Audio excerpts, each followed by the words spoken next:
Sì, darò, no, darò la mia relazione in francese, ma voglio prima di tutto ringraziare in italiano, almeno questo lo farò in italiano, ringraziare Gianfranco, Alessandro, Pietro, Giovanni per questo legame stretto ormai con Napoli e per il piacere di stare qua. Allora, devo dire che dall'inizio stavo esitando fra parlare di un soggetto piuttosto storico, Machiavelli, Naudet, Montaigne, non so, o delle cose molto più contemporanee sulle tecnologie. E sono rimasto un po' come l'asino di Buridan, fra queste due possibilità senza poter fare una scelta. E dunque ho deciso alla fine di fare quasi una riflessione metodologica sulla questione del segreto. È questo che vi propongo ormai, in francese dunque. E Gianfranco, una volta che sono a 20 minuti, dimmelo così posso frenarmi. Ci dai tu i tempi, ottimo. Ehm, allora, il y a deux sources d'intérêt personnelles qui vont organiser mon propos et qui me permettent de cerner les enjeux que je vais proposer. La première chose, c'est que ce colloque nous offre la possibilité de marquer, d'insister sur la distinction entre deux discours voisins qui traversent la modernité. Et même si je suis le dernier à parler, je veux commencer par dire cela, hein, par partir de cette distinction entre, d'une part, le discours de la souveraineté, hein, tel qu'il s'ouvre avec Bodin, hein, ou tel qu'il s'ouvre avec des bases théologiques d'abord, puis via Bodin, et en s'articulant toujours sur l'idée d'une déliaison, hein, d'une déliaison par rapport à la règle, par rapport au droit.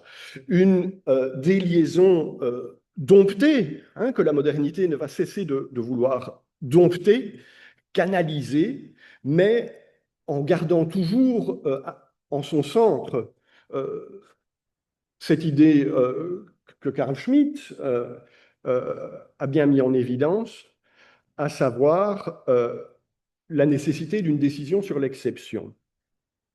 Hein, nécessité d'une décision sur l'exception qui définit la souveraineté, hein, malgré sa régulation, hein, et qui devient quasi le critère de la souveraineté. Donc ça, c'est un premier type de discours dont je crois nous devons nous défaire pour pouvoir parler d'un autre discours qui est celui du secret, ce que je fais d'autant plus volontiers parce que mes travaux, depuis quelques années, ont précisément pour projet de sortir de la souveraineté, hein, de penser sans la souveraineté. Et donc, ce colloque nous offre, me semble-t-il, ou s'articule sur quelque chose qui était présent dans toute la journée d'hier, à savoir un deuxième type de discours qui n'est pas le discours sur la souveraineté en termes de décision sur l'exception, mais un discours sur le secret du pouvoir, sur les secrets du gouvernement, qui effectivement se développe de Machiavel à Montaigne, à Naudet, etc., etc., et qui laisse entendre, il faut continuer de le répéter, hein, que le secret, parce que ça c'est évidemment les problèmes chronologiques dans lesquels on s'engouffre tout de suite, le secret n'est pas un manque de publicité, hein, n'est pas un déficit de publicité. Le secret est le propre du pouvoir, est le propre de la décision politique du point de vue de ce discours. Et ce discours sur les arcana imperi, pour aller vite, sur les secrets du pouvoir, est non pas canalisé, dompté, comme celui de l'exception, mais il est résolu. Hein. Ça arrive rarement que la philosophie résolve un problème. Kant, on en a parlé hier beaucoup, Kant a résolu, je dirais, Kant, peut-être les Lumières plus largement, a résolu ce problème du secret au travers du principe de publicité. Avec pour conséquence le fait que ces enjeux de secret ne se maintiennent que dans les marges du politique. dans les marges du politique, dans des espaces absolument singuliers et absolument spécifiques, la relation thérapeutique, la confession, le secret du vote, le secret défense, le secret du délibéré, etc., etc. Donc il y a des zones de secret qui subsistent dans les marges du politique, mais c'est un modèle exactement inverse du précédent, hein, où en quelque sorte l'exception continue d'être le cœur, le centre du politique. Ici, au contraire, le secret se diffuse autour du politique, lequel s'organise depuis Kant via le principe de souveraineté. Et ces zones marginales dans lesquelles subsiste le secret sont en quelque sorte des anomalies spécifiques, pragmatiques toujours. Hein. Il faut du secret à tel ou tel endroit, mais pour le reste, est censé régner la publicité. Ce que j'essaie de faire ici, c'est vraiment d'opposer, hein, de distinguer dans leur structure même deux grandes modalités du discours moderne. Hein. Avec d'un côté, je répète, la souveraineté, c'est-à-dire l'exception qui définit la vérité du pouvoir, qui définit le cœur du pouvoir, et à l'opposé, le secret qui ne subsiste que dans les marges, qui ne subsiste que dans des discours minoritaires. Alors, si on va maintenant à la suite de cette distinction entre deux grands discours sur lesquels je reviendrai, si on va maintenant dans l'époque contemporaine, on constate, et je n'en parlerai pas évidemment, que la question de l'exception, la question de la souveraineté en quelque sorte, reste centrale et même a repris incontestablement à l'occasion du coup Covid, à l'occasion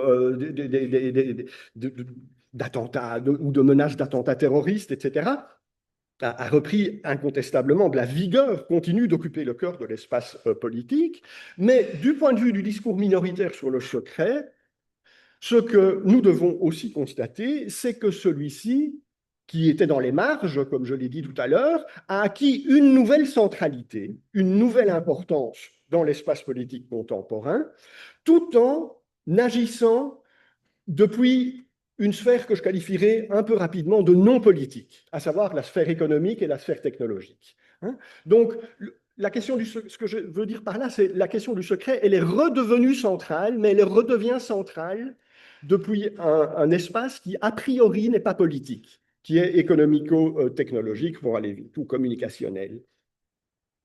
Alors, ça, c'est ma première source d'intérêt. Je vais basculer dans la deuxième source d'intérêt et je reviendrai sur cette différence entre souveraineté et secret, discours de la souveraineté, discours du secret, dans ma conclusion. Deuxième source d'intérêt, c'est celle à laquelle je suis arrivé, c'est le retour de la question du secret que j'amènerai là aussi sur une double base. Pourquoi retour de la question du secret? D'une part, et là je vais adopter une direction très très différente de ce qui a pu être dit précédemment par Enrico Carloni, parce que je ne parlerai pas de droit administratif, je ne parlerai pas d'accès aux documents. Ce qui me semble constater à l'époque contemporaine, c'est une injonction à une transparence généralisée. Une injonction à une transparence généralisée qui, à mes yeux, n'équivaut pas, c'était l'objet du débat sur Kant hier d'ailleurs, qui n'équivaut pas à un approfondissement du principe de publicité dont Kant avait fait une ressource première pour contrôler le pouvoir. Hein. L'injonction à la transparence, c'est autre chose que le principe de publicité. Et au risque d'être très schématique, je voudrais fixer, à mes yeux, hein, je ne demande pas nécessairement d'être d'accord avec moi, cette différence entre transparence et publicité. En tout cas, c'est comme ça que je me la représenterai pour la suite. La publicité porte sur des actes déterminés. Ce qui doit être rendu public, c'est tel ou tel type d'acte. La publicité doit toujours être instituée, elle réclame de l'institution, et dès lors aussi, la publicité est par définition limitée. Il n'y a pas de publicité générale. Il y a une publicité limitée à tel type d'acte. Si je veux me marier, il faut publier, il faut annoncer mon mariage de manière publique. Si je veux soutenir une thèse de doctorat, il faut l'annoncer un mois avant. Hein, vous voyez, ce sont des actes qui sont rendus publics, qui présupposent la loi et qui sont par définition limités, c'est-à-dire qui sont complémentaires d'espaces de secret. Hein, étant limité, par définition, il laisse survivre le secret. Ce que j'appelle à l'opposé l'injonction à la transparence, hein, au contraire, ne porte pas sur des actes, mais sur la totalité des actes, c'est-à-dire sur la vie ou sur les personnes, ce qui n'est pas la même chose. Hein, ce n'est pas tel acte qui doit être rendu public, c'est la conduite de Donald Trump, par exemple, qui doit être rendue transparente. Et donc ça porte sur la totalité de la vie des personnes. Ce n'est pas institué, il n'y a pas une institution de la transparence, sauf en droit administratif, c'est pour ça que j'ai bien dit que je ne parlerai pas de ça. Et donc, c'est par définition illimité. Hein. La différence principale que je fais entre publicité et transparence, c'est le caractère limité, institué de l'un, illimité de la transparence.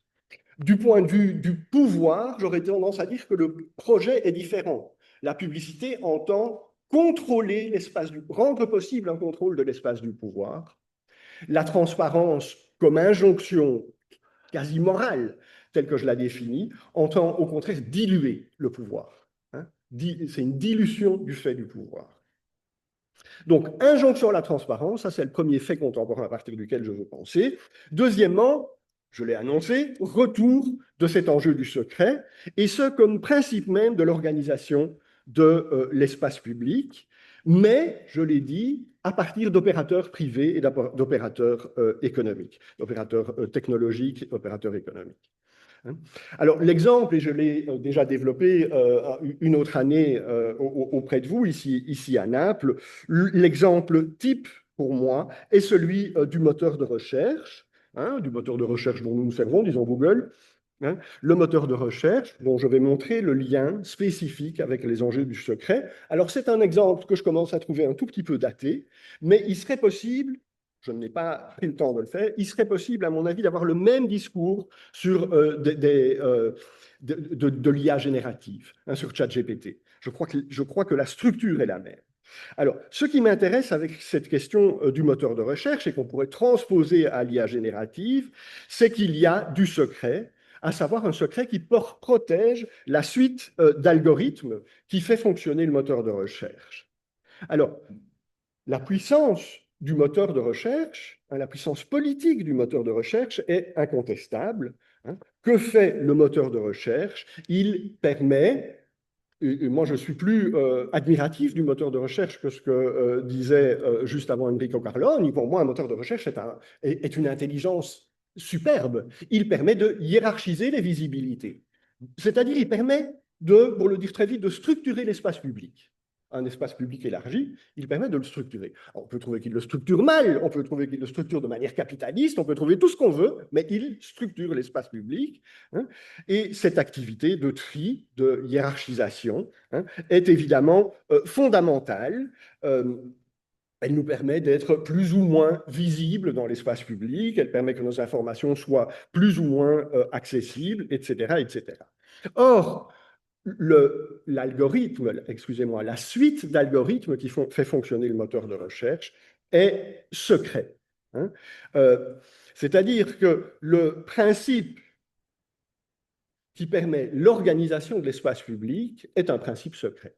Hein. Et là, je crois qu'on a un défi intellectuel qui se pose à nous, hein, qui vaudrait, je vous le dis aussi, pour ChatGPT à mes yeux. Hein, on a un espace public structuré par un principe qui lui-même est retenu. Alors, je n'entre pas dans les détails du fonctionnement du moteur de recherche parce qu'il faudrait distinguer au sein de la suite d'algorithmes une petite partie qui est publique, à savoir PageRank, qui est publique mais qui est protégée par un brevet. Hein, donc, de ce point de vue-là, il y a aussi là un retrait, en quelque sorte, hein, une appropriation, en tout cas économique, d'une partie de l'algorithme. Mais ensuite, cet algorithme PageRank, hein, donc, qui est breveté et donc public, mais non accessible à tout le monde, est pris dans une suite d'algorithmes qui, elle, est protégée par le secret commercial ou par le secret industriel et qui, de surcroît, évolue, qui change tout le temps. Donc, on ne connaît pas ce principe avec cette aporie que j'ai signalée tout à l'heure, hein, qui est nous avons un espace public structuré,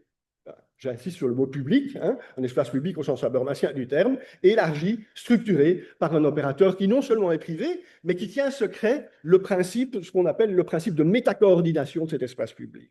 Il y a là un défi intellectuel absolument passionnant qui est au cœur de notre colloque, me semble-t-il. Alors, si ce phénomène est intéressant, c'est parce qu'on ne peut pas simplement l'expliquer en considérant qu'il en va d'une question économique, d'une question de rentabilité. C'est plus que ça, la nécessité de cette suite d'algorithmes est incontournable sur le plan philosophique, parce que ce que Google veut, et ça vaudrait pour d'autres algorithmes, ce que Google veut, c'est que nous nous comportions de manière naturelle, de manière spontanée. Ça, c'est une nécessité pour que l'espace public élargi, Internet, on va dire, pour aller vite, puisse être organisé, structuré par le moteur de recherche. Il faut que les comportements des individus, les publiants, ceux qui font un site d'un centre de recherche, ceux qui ont une page Facebook, etc., soient des comportements naturels, spontanés. L'exigence de Google est de dire « soyez naturel, faites comme si je n'étais pas là ». Et donc, ce qui protège, ce qui est censé permettre notre naturalité, notre comportement spontané, c'est le caractère caché du principe d'organisation. Si nous connaissions, si nous étions toujours dans la maîtrise du moteur de recherche, nous publierions en fonction du moteur de recherche. Et tout ce qu'il faut pour que le moteur de recherche fonctionne, ce sont des comportements naturels. Ça, c'est un élément extrêmement important parce que c'est un contrat social.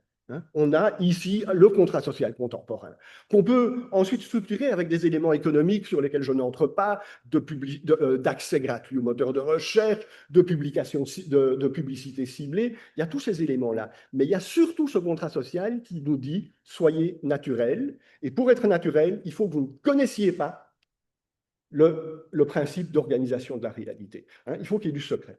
Bon, voilà. Ça, c'est ce qui m'amène à réfléchir sur le secret. Alors, donc, vous voyez, deux choses que je retiens comme étant symboliques ou signes d'un retour de cette question du secret. À la fois et ce sont les mêmes acteurs, évidemment, une injonction à la transparence généralisée et d'autre part, une nécessité du secret. C'est sur cette base-là qu'il faut réfléchir et que je me suis promis de réfléchir en 20 minutes. Et je vais réfléchir uniquement, après avoir pointé ceci, en proposant quelques réflexions sur ce que c'est le secret. Chose que, quelque part, nous n'avons pas fait encore. C'est quoi un secret ? Et vous allez voir que les propositions en question, on peut les qualifier de maranes, de cachées elles-mêmes, dans la lignée de Derrida, peut-être de Léo-Strauss. Donc il y a un certain ésotérisme avec lequel je vais jouer maintenant. Ce sont 5 propositions que je vais faire, très courtes, j'espère. Premièrement, et je crois que parfois on commet des erreurs sur cette question, il n'y a pas de secret sans divulgation du secret. Le secret n'existe pas sans être dévoilé, divulgué, dit. Donc il faut... et on ne peut pas réduire le secret à l'inconnu, au mystère. Tout secret, et je parle de ce paradoxe passionnant, tout secret n'existe que partagé. Il n'y a du secret que si je dis un secret. Sinon, il n'y a pas de secret. Il y a peut-être des choses en dessous de la table, mais ce n'est pas du secret. Donc, première proposition sur laquelle je ne demande pas qu'on se mette d'accord, mais à partir de laquelle je réfléchis, c'est il n'y a de secret que divulgué. Et donc, ça veut dire quoi, ça? Ça veut dire que nous devons, pour penser ces enjeux de secret, sortir de l'idée de l'intimité, sortir de l'idée d'une sphère intime, naturelle, en quelque sorte, qui préexisterait, de manière originelle, qui préexisterait au discours sur le secret. Il n'y a de secret que quand il y a un discours sur le secret. Il n'y a pas de secret hors du discours sur le secret. Premier point. Vous voyez que je vais vite. Deuxième point, il n'y a pas de secret sans institution du secret ou sans dispositif du secret. Pour qu'il y ait du secret, il faut du discours, mais il faut aussi de la limite. Il faut aussi instituer cette zone de secret. De ce point de vue, au-delà des exemples que je donnais, et sur lesquels ça vaut vraiment la peine de réfléchir, secret médical, secret de la recherche, secret des sources en journalisme, secret de la confession, ça c'est passionnant ces trucs-là. Peut-être plus que les secrets du pouvoir en tant que tel. Là, on a des vrais enjeux forts qui se jouent, mais au-delà de ça, ce sur quoi je veux me baser pour parler de ce rapport entre secret et dispositif, c'est évidemment les analyses remarquables de l'aveu dans l'histoire de la sexualité de Michel Foucault. Quand il montre que les mécanismes de pouvoir, comme l'aveu, la confession, l'examen de soi chrétien, hein, sont aussi, par définition, hein, ce sont des zones de secret, mais ce sont des zones de secret qui existent parce qu'il y a un dispositif de confession. Hein. Pas de secret sans confessionnal, pas de secret sans dispositif d'analyse de soi, pas de secret sans psychanalyse. Voilà la leçon de Foucault. Hein. Et c'est ce que j'appelle des institutions au sens le plus large. Donc, pas de secret sans ces dispositifs de divulgation qui eux-mêmes sont des espaces secrets. Hein. La relation avec le confesseur, la relation avec le psychanalyste, la relation avec le médecin, etc., etc. Donc, je répète, pas de secret sans divulgation, pas de secret sans dispositif. Troisième point, pas de secret sans production de vérité. Hein. De nouveau, on peut se tourner vers Foucault. Ces dispositifs par lesquels le secret se construit en étant divulgué sont des fabriques du sujet. Hein. Ce sont au sens fort des pratiques de subjectivation. Hein. Donc, il n'y a pas de nature intime, mais il n'y a pas de sujet chez Foucault non plus. Hein. On produit le sujet, et on produit le sujet en produisant des vérités.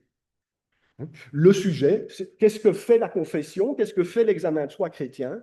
Il produit, il fabrique le sujet comme sujet de désir. Hein. Il fabrique une vérité qui est l'idée typiquement chrétienne, que nous sommes des êtres désirants et que ce qui compte en nous, c'est notre désir. Que notre vérité cachée, notre secret, hein, qu'il s'agit de dévoiler dans la confession, c'est du désir. C'est ça que fabrique l'Occident, selon Michel Foucault, hein, c'est-à-dire que le dispositif en question, il dévoile la nature profonde du sujet et fabrique ainsi le sujet. Alors, ces trois premiers points que je viens d'annoncer, hein, secret et divulgation, secret institution, secret et production de vérité ou production du sujet, ça peut paraître très abstrait. Pour moi, c'est à partir de ça qu'on peut comprendre, on en a parlé hier, le double jeu d'un Machiavel. Hein. Machiavel pense le secret, dévoile le secret. Hein. Le double jeu de Naudet, Gabriel Naudet, c'est quoi? C'est, comme pour reprendre les mots de Louis Marin, hein, cette publication du secret, cette publication secrète, fantastique, il y a toujours du public et du secret ensemble, et c'est ça les 12 exemplaires du livre sur les coups d'État de Gabriel Naudet. J'insiste sur les 12 exemplaires, hein, puisqu'il s'agit d'une publication un peu secrète. Hein, et on est toujours dans ce double niveau. Mais je crois aussi que ces trois éléments qui peuvent paraître ésotériques, on peut les comprendre avec une blague. Una barzelletta, questo la posso raccontare in italiano, forse, una barzelletta ebrea che secondo me ci dà proprio il senso di che cos'è un segreto. Nel senso... E ovviamente mette in scena due vecchiette, ci sono sempre delle vecchiette nelle barzellette, due vecchiette e l'una dice all'altra: adesso ti racconto un segreto, ma lo devi rispettare, ovviamente. E cosa risponde l'altra? L'altra risponde: sì, sì, lo rispetterò. Ogni volta che la racconterò dirò che è un segreto. Ecco, questa è la natura propria del segreto, una cosa che esiste solo una volta che la raccontiamo. Alors, j'ai déjà donné 3 points. Quatrième point, pas de publicité sans secret.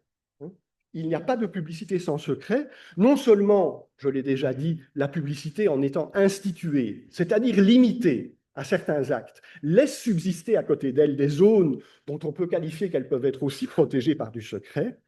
Mais je crois que si on prend le texte sur la paix perpétuelle, on va faire un peu de dialogue, si on prend le texte sur la paix perpétuelle, on voit aussi quelque chose de fascinant sur lequel on s'arrête trop peu, qui est le fait que ce texte, qui est entièrement organisé sur la base de cette idée de publicité sur laquelle on n'est pas d'accord, mais en tout cas on est d'accord qu'il y a de la publicité, intérieure ou délibération publique, peu importe. Laissons ça de côté, il y a au cœur du texte de Kant le principe de publicité. C'est incontestable. Et pourtant, il y a un article secret. Hein, et Kant l'écrit comme un article secret. Ça, c'est fascinant. Hein. On ne l'a longtemps pas pris au sérieux, cet article secret que Kant ajoute dans la deuxième édition qu'il produit de ce texte. Et la question est de savoir que nous dit cet article secret. Hein. Que protège-t-il? Qu'est-ce que l'article secret est censé protéger? Et l'article secret, Kant est assez lucide là-dessus, il dit qu'il permet en quelque sorte de protéger la souveraineté du prince. Si Attendez, je reviens en arrière. L'article secret, il dit, le prince doit écouter les philosophes, pour aller très vite. Le prince doit nous écouter. Hein. La Meloni deve ascoltarci. Le prince doit écouter les philosophes pour que la paix advienne. Or, cet article, cette prescription, elle est secrète. Et pourquoi est-elle secrète? Premièrement, parce que si elle était publique, ça voudrait dire que le prince n'est pas le prince, c'est-à-dire que le souverain n'est plus le souverain, hein, puisqu'il obéit alors aux philosophes. Donc, impossibilité politique. Et deuxièmement, nécessité de distinguer le discours du philosophe du discours politique. Hein, le discours du philosophe ne doit pas être un discours de propagande. Nous devons être des êtres animés par le savoir et non pas des conseillers du prince. Et le principe de l'article secret, il protège cette séparation, en quelque sorte, entre souveraineté et discours sur la paix de la part des philosophes. Il les sépare en les articulant. Hein, et c'est ça un secret. Le secret, c'est ce qui articule en séparant. Bref, désolé d'aller trop vite, hein, pas de publicité sans secret. Il y a toujours un secret derrière la publicité, et c'est ce que nous montre le texte de Kant. Point suivant, secret et transparence. Et c'est mon dernier point, je vous promets. Ah non, j'ai une conclusion après. Secret et transparence. Alors, je l'ai montré tout à l'heure, dans le cadre technologique contemporain, transparence et secret sont portés par une connivence. Hein. Google comme acteur de transparence, il faut que tout soit disponible, tout est sur le net, et Google comme acteur de secret, il faut que le principe de métacoordination soit secret. Hein. Donc on assiste à un nouveau mariage qui est pour moi fondamental et qu'il s'agit de réfléchir de manière contemporaine sur l'articulation entre transparence et secret. Et plus globalement, on peut parler d'un phénomène qui m'a l'air d'être inhérent aux technologies et dont on n'a pas encore parlé ici, un phénomène d'effacement perceptif. Je reprends ces mots-là à Marcello Vitali Rosati dans un livre qui s'appelle L'éloge du bug, hein, effacement perceptif, qui est dû à la fois à la démultiplication des technologies, il y en a partout, et en même temps au fait que les technologies se veulent discrètes. Moi, je vous parle, je ne suis pas en train de parler là, je suis en train de vous parler, j'oublie ce qui est autour de moi. Et tout ça crée un phénomène d'oubli, hein, de mise en discrétion des médiations technologiques qui est propre au monde contemporain et dont la métaphore, en fait, là je vais un peu jouer avec les mots, la métaphore c'est le verre. Hein. Le verre, c'est transparent, c'est l'objet de notre colloque, mais c'est aussi ce dont on ne se rend pas compte qu'il est là. Hein, c'est-à-dire c'est ce qu'on oublie. Et à ce titre-là, c'est porteur de secret aussi. Vous voyez, le but est de ne pas voir le verre, le but est de ne pas voir la médiation technologique, et les technologies sont construites comme ça. Hein. Le projet de Google, il est explicite, il est, comme je l'ai dit tout à l'heure, fait comme si nous n'étions pas là.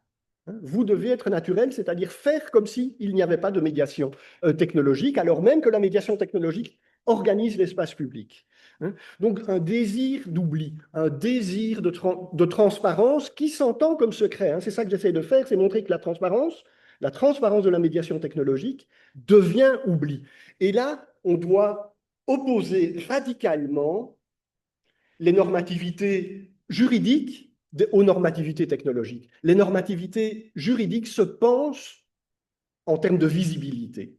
Les normativités technologiques se pensent en termes de discrétion, en termes d'oubli, en termes de je me cache, en termes d'imperceptibilité, hein, en termes d'effacement perceptif, comme le dit Marcello Vitali Rosati. Alors, ce que je veux poser comme question, c'est est-ce qu'on a une autre possibilité?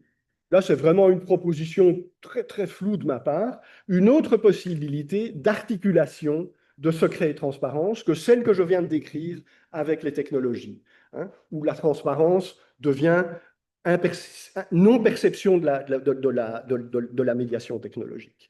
Et pour tenter de faire cette proposition, hein, pour tenter de dessiner une proposition d'articulation de la transparence et du secret, je vais me baser sur un passage très, très, très compliqué de Deleuze et Guattari dans Mille plateaux, hein, le plateau qui s'intitule Devenir intense, devenir animal, oui, devenir imperceptible, hein, texte hyper compliqué, dans lequel Deleuze et Guattari propose trois modalités du secret, et c'est juste ces trois modalités que je veux retenir pour arriver à la troisième, trois modalités du secret qui définissent trois manières de percevoir le secret. Le texte est très nietzschéen et un peu daté sur le plan de l'utilisation des différences hommes-femmes et des choses comme ça. Il y a d'abord le secret d'enfant. Le secret d'enfant, c'est le secret qu'on imagine par définition comme étant dans une boîte. Il est localisé, le secret, il est caché, il est ici derrière, il est sous la boîte, il est dans la boîte. Ça, c'est une modalité, un devenir secret selon Deleuze et Guattari. Une deuxième modalité, c'est le devenir viril du secret, c'est le secret paranoïaque. C'est l'idée qu'il y a du secret partout. C'est le secret dans son format complot. Donc c'est une généralisation du secret. Il y a toujours quelque chose derrière qui va s'expliquer, qu'il faut trouver, qui explique la totalité du réel. À mon avis, pour Deleuze et Guattari, c'est la psychanalyse, typiquement. Ça. Il y a toujours, mais ça pourrait être le christianisme aussi, la confession, etc., il y a toujours un secret derrière. Et puis, il propose, avec, en 2 pages, un troisième secret, qui est le secret féminin, c'est là que c'est un peu genré, qui, lui, est un secret tout en surface, nous explique Deleuze et Guattari, un secret tout en surface, c'est-à-dire un secret qui est là, qui est face à nous, mais que nous devons comprendre. Et c'est typiquement le secret de la beauté, c'est le secret de l'art. Un tableau, il y a le secret du peintre qui est donné dans le tableau.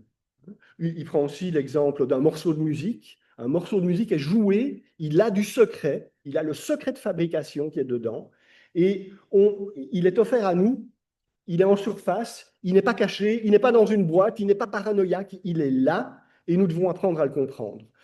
Il se base aussi sur un texte de James, de l'écrivain James, qui parle d'une tapisserie, par exemple. Une tapisserie a un secret, et le secret, il est toujours devant nous. Alors, je veux simplement proposer ceci comme dernière proposition pour articuler transparence et secret. Plutôt, est-ce qu'on ne devrait pas sortir en fait de ce secret enfantin, d'un secret enfermé dans une boîte, sortir d'un secret complotiste, paranoïaque, etc., pour aborder la technologie sur le mode de l'œuvre d'art, comme je viens de le définir. Je conclus. Je conclus simplement en reprenant la différence par rapport à la souveraineté, et en quelques mots, en disant que les quelques réflexions que j'ai proposées ont toujours veillé, c'est pour ça que j'ai commencé par la souveraineté, à ne pas réfléchir les choses de manière souveraine. Et je vais expliquer ceci en 3 points. D'une part, les secrets tels que je les ai réfléchis avec toutes mes propositions, il y a toujours de la divulgation, il y a toujours de l'institution, etc., etc. Toutes ces propositions sont toujours des propositions spécifiques, locales, ciblées, relationnelles, propres à une situation, propres à un dispositif, propres à une relation, inscrites dans un devenir. Le secret ne se pense que sur ce mode-là, c'est-à-dire à milieu d'une théorie générale du pouvoir. On n'est pas dans une théorie générale du pouvoir comme nous l'offre la souveraineté. La souveraineté, c'est la théorie générale du pouvoir. La réflexion sur la transparence, sur le secret, en ce qu'elle est relationnelle, en ce qu'elle est habitée de ses ambiguïtés, elle est toujours aussi divulguée, etc., elle n'est pas l'objet d'une théorie générale. Donc, sortie de la théorie générale de la souveraineté. Deuxième point, ces secrets que je vous ai donnés, qui sont toujours liés à des divulgations, à des dévoilements, ça c'est très derridien, nous éloignent évidemment de l'idée d'un originaire pur du politique. Comme la souveraineté en est l'expression obsessionnelle. La souveraineté obsessionnelle est ratée. La souveraineté, par définition, est un échec. Désolé, la souveraineté, ça rate, si vous voulez, par définition. Mais il y a un rêve de souveraineté qui est le rêve d'un originaire. Ici, avec les propositions que je vous ai faites, on est toujours au contraire dans des rapports de différence, au sens déridien, différence avec un A, où il y a, comme je vous l'ai dit, des secrets et dévoilements, dévoilements et secrets, secret du dévoilement, etc. Ce sont toujours donc on n'est pas dans une relation, ce qui est premier, on n'est pas dans une recherche de l'origine. Ce qui est premier, pour le dire avec Derrida, c'est de la différence. On est toujours déjà dans un geste de différence. Dernier point, qui me prend une seconde, le régime de secret que j'ai défini, le régime d'opacité, qui mélange secret et divulgation du secret, est un discours au sujet du pouvoir, c'est le point de vue du pouvoir, mais c'est aussi le point de vue de la résistance au pouvoir. Et ça m'a l'air fondamental. Ce n'est pas ce dont j'ai voulu sortir, c'est de l'idée qu'il y a un secret du pouvoir. Moi, j'ai voulu construire mon texte en me disant comment penser à la fois le secret du pouvoir et le secret de la résistance au pouvoir, le secret que je dois avoir par rapport aux technologies, etc. Voilà, c'est quelques sorties de la souveraineté. C'est fini.